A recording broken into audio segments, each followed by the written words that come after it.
Assalamualaikum warahmatullahi wabarakatuh.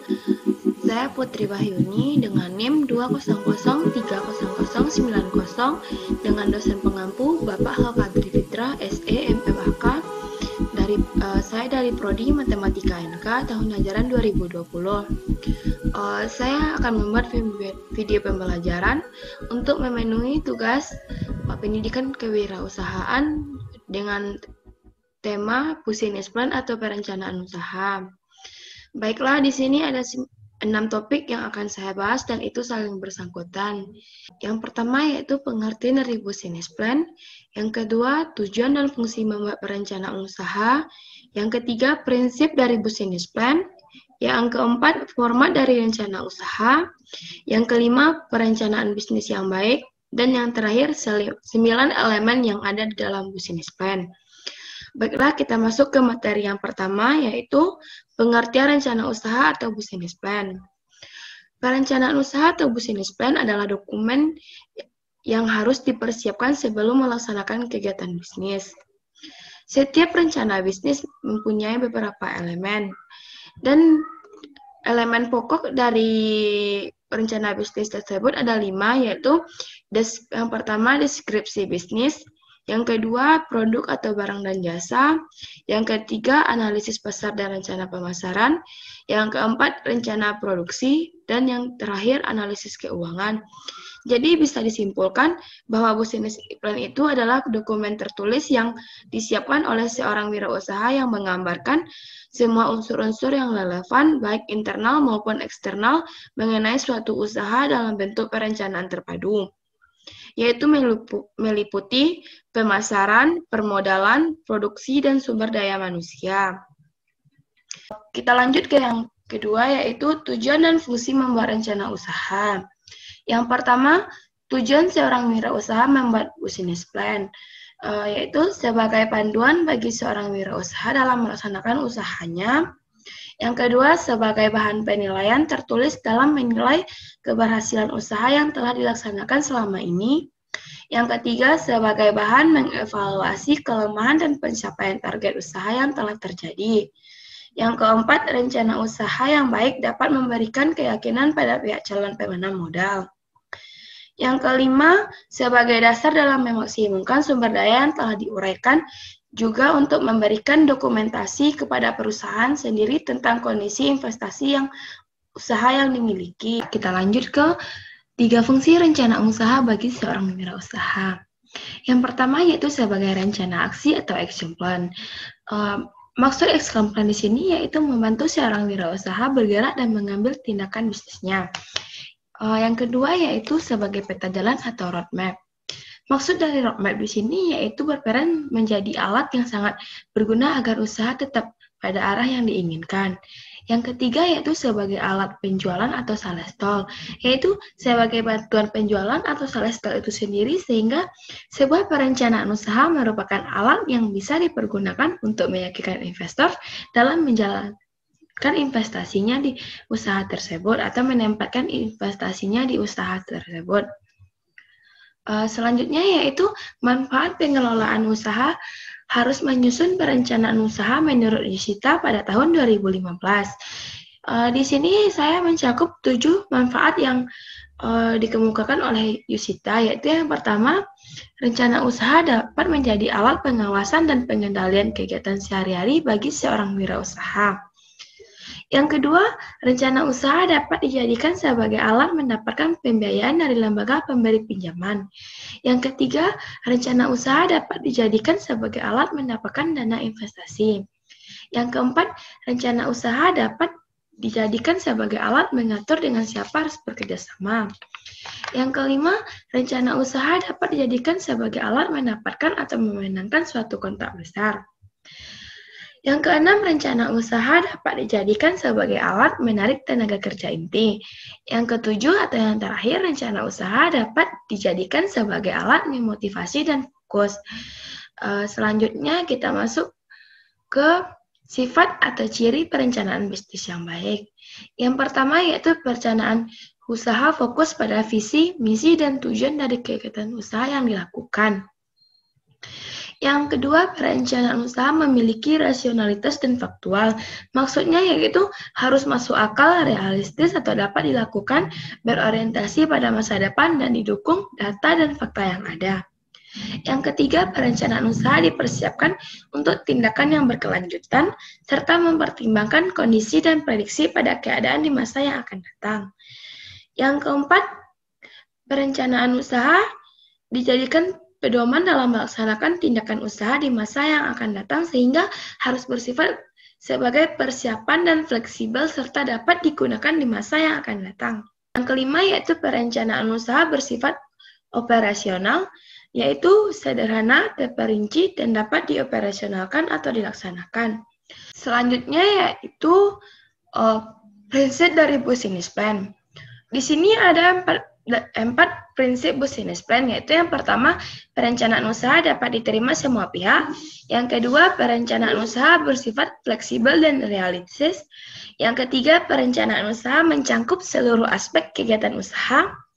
Dan yang terakhir, perencanaan usaha merumuskan cara-cara kerja usaha yang efektif dan efisien. Selanjutnya yaitu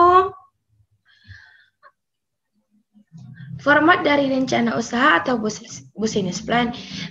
Secara terperinci, format dari rencana usaha ada 8, yaitu yang pertama halaman judul, yang kedua halaman pengesahan, yang ketiga kata pengantar, yang keempat daftar isi, yang kelima daftar tabel, yang keenam daftar gambar, yang ketujuh daftar lampiran, dan yang terakhir ringkasan eksekutif. Selanjutnya yaitu perencanaan bisnis yang baik. Yang pertama, perencanaan bisnis yang baik adalah perencanaan yang dalam penulisannya memperhatikan indikator antara lain sebagai berikut. Yaitu yang pertama, sederhana. Maksud dari kata sederhana di sini yaitu perencanaan yang mudah dimengerti dan mudah dilaksanakan, yaitu mengandung kemudahan dan kepastian. Yang kedua, spesifik. Maksud kata spesifik di sini yaitu berarti konkret, terukur, spesifik dalam waktu, personalitasnya, dan anggarannya. Yang ketiga, realistik. Realistik maksudnya yaitu realistik dalam tujuan, anggaran, maupun target pencapaian waktunya. Dan yang terakhir, komplit atau lengkap. Maksud kata komplit di sini yaitu perencanaan yang lengkap di semua elemennya. Selanjutnya yaitu perencanaan yang baik adalah perencanaan usaha yang memiliki unsur perencanaan business plan secara konkret, seperti hal-hal berikut. Saya mencakup 20 hal-hal yang harus ada dalam perencanaan bisnis yang baik, yaitu yang pertama, kejelasan latar belakang pemilik jenis usaha atau sumber ide usaha. Yang kedua, kejelasan visi misi dan tujuan usaha. Yang ketiga, kelengkapan dan ketetapan analisis SWOT dan strategi perusahaan. Yang keempat, kesesuaian bidang usaha dengan ide usaha. Yang kelima, kejelasan jenis produk atau barang dan jasa. Yang keenam, kegunaan, keunggulan, keunikan, atau inovasi produk. Yang ketujuh, ketetapan lokasi usaha. Yang kedelapan, kesesuaian perencanaan waktu. Yang kesembilan, kecermatan penyusunan rencana laba atau rugi. Yang ke-10, dampak positif usaha terhadap lingkungan. Yang ke-11, kecermatan menentukan risiko bisnis dan pengelolaannya. Yang ke-12, kejelasan dan kelengkapan paparan perlengkapan usaha yang sudah berjalan. Yang ke-13, kejelasan target konsumen. Yang ke-14, kejelasan wilayah pemasaran. Yang ke-15, kecermatan menilai situasi persaingan. Yang ke-16, ketetapan menentukan jumlah dan harga produk. Yang ke-17, ketersediaan bahan baku, alat, proses produksi, dan kapasitas produksi. Ini merupakan suatu yang paling utama di dalam hal-hal yang harus kita adakan, yang harus kita ada dalam perencanaan usaha, yang harus kita sediakan.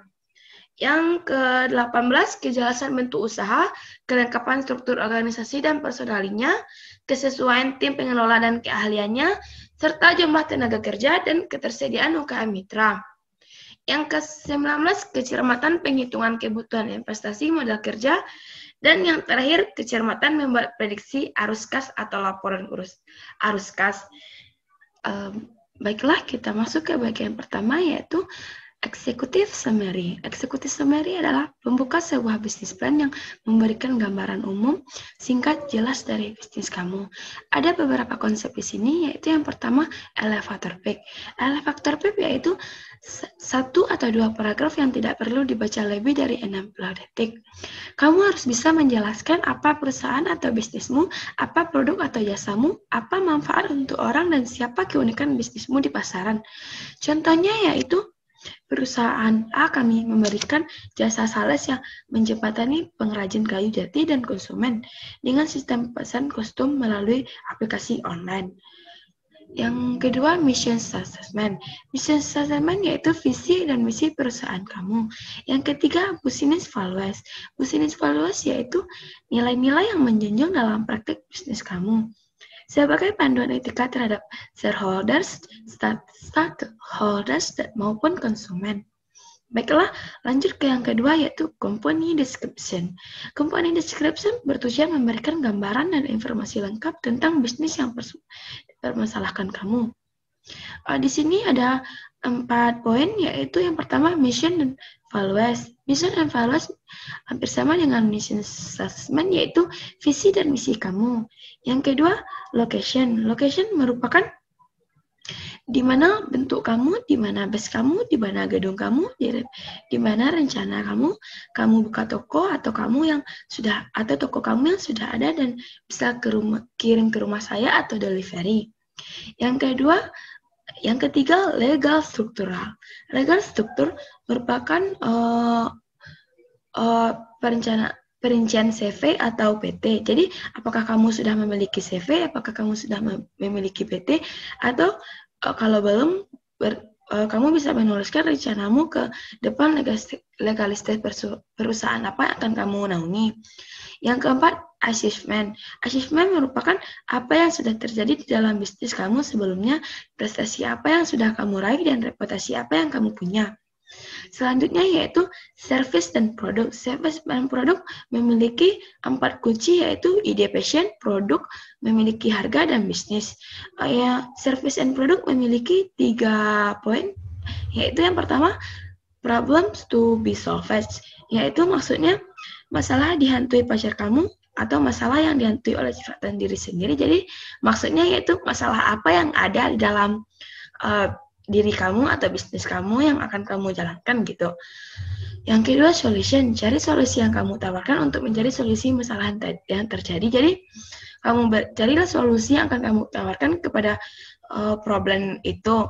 Yang ketiga, value proposition, yaitu nilai unik produk kamu mungkin eksekutif atau hanya dimiliki oleh produk atau jasa kamu saja, dan penyelesaian masalah tadi atau menyediakan solusinya dengan sendirinya.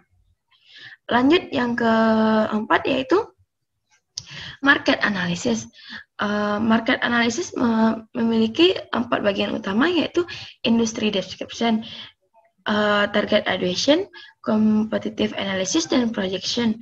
Yang lanjut yang kelima, yaitu competitors and benchmark. Competitor and benchmark memiliki 2 poin, yaitu list competitor dan competitive analysis. List competitor merupakan bisnis yang akan kamu anggap sebagai pesaing kamu dan kenapa kamu anggap mereka sebagai pesaing kamu. Sedangkan competitive analysis adalah membandingkan bisnis kamu dengan yang ada, membandingkan produk kamu dengan produk lainnya. Maksudnya itu perbandingan produk kamu dengan produk lainnya gitu. Baiklah, kita lanjut ke yang ke-6, yaitu marketing plan. Marketing plan merupakan penjelasan mengenai segala strategi action plan dan rancangan untuk menjual produk dan jasamu. Di marketing plan ini kita mengenal dengan istilah 5P, yaitu yang pertama, positioning. Positioning merupakan gambaran kepada konsumen kamu tentang produk atau jasa yang kamu miliki. Yang kedua, pricing. Pricing merupakan tentang harga jual produk kamu, kenapa harga jual produk kamu, dan bagaimana dengan harga jual produk kamu. Yang ketiga, produk. Produk merupakan strategi yang berbeda jika memang strategi produksi yang kamu miliki berbeda dengan strategi produksi yang lainnya. Yang keempat, price plus merupakan elemen strategi tempat jual yang akan kamu gunakan untuk menjual produk atau jasa kamu. Dan yang terakhir, promotion. Ya, pemasaran yang dimaksud di sini bukan hanya dengan sosmed yang akan kamu gunakan, tetapi ada yang lebih penting yaitu melalui riset penjualan atau riset jalanan. Ini semua lewat komputer atau laptop.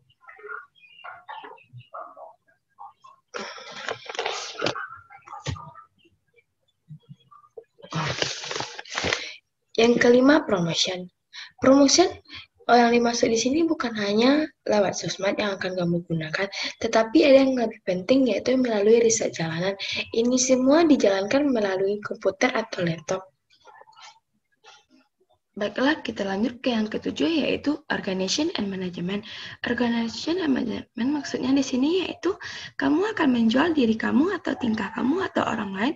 Tujuannya untuk menarik investor agar tertarik dengan kamu. Di sini ada 3 poin, yaitu yang pertama, founders. Founders merupakan apa latar belakang kamu, apa prestasi kamu, dan apa pengalaman pendidikan kamu. Yang kedua, tim. Tim merupakan siapa saja tim kamu dan apa keunggulan dari tim kamu. Yang ketiga, struktur and legality. Maksudnya yaitu ini bertujuan untuk menunjukkan personalitas kamu.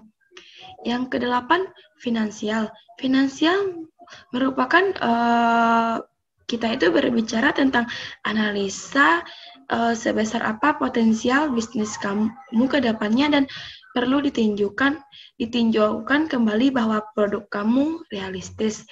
Di sini ada 5 bagian, yaitu yang pertama, sales projection. Sales projection merupakan apa kamu memerlukan Excel untuk menghitung dan menampilkan beberapa blok yang terdiri dari price per unit, total unit sold, sales volume, cost per unit, cost of sales, gross margin. Yang kedua yaitu expense budget. Expense budget yaitu menghitung beberapa banyak barang yang kamu keluarkan, yaitu perhitungan fixed cost atau biaya tetap dan variable cost, biaya berubah-ubah. Contohnya yaitu biaya promosi dan transportasi. Yang ketiga, cash flow projects. Maksudnya yaitu peluang masuk dan peluang keluar yang kamu dapatkan. Yang keempat, assets and liabilities. Dan yang terakhir, break-even analysis. Baiklah, kita masuk ke yang terakhir, yaitu closing and contact. Closing and contact maksudnya di sini yaitu bagian tambahan sebagai penutup yang memang konklusi tawaran dan lampiran beserta kontak detail. Baiklah, dari penjelasan tadi dapat saya simpulkan bahwasanya perencanaan usaha atau business plan adalah dokumen yang harus dipersiapkan sebelum melaksanakan kegiatan bisnis. Business plan memiliki 5 elemen pokok dari 9 elemen yang ada di dalamnya. Business plan memiliki tujuan, manfaat, fungsi, dan ciri khas tersendiri. Business plan juga memiliki 4 buah prinsip yang harus dilakukan untuk memulai membuat perencanaan bisnis. Perencanaan yang baik adalah perencanaan yang ada dalam penulisannya memperhatikan indikator serta perencanaan usaha yang memiliki unsur perencanaan business plan secara konkret. Baiklah, sekianlah penjelasan dari saya. Apabila Anda salah, saya mohon maaf dan saya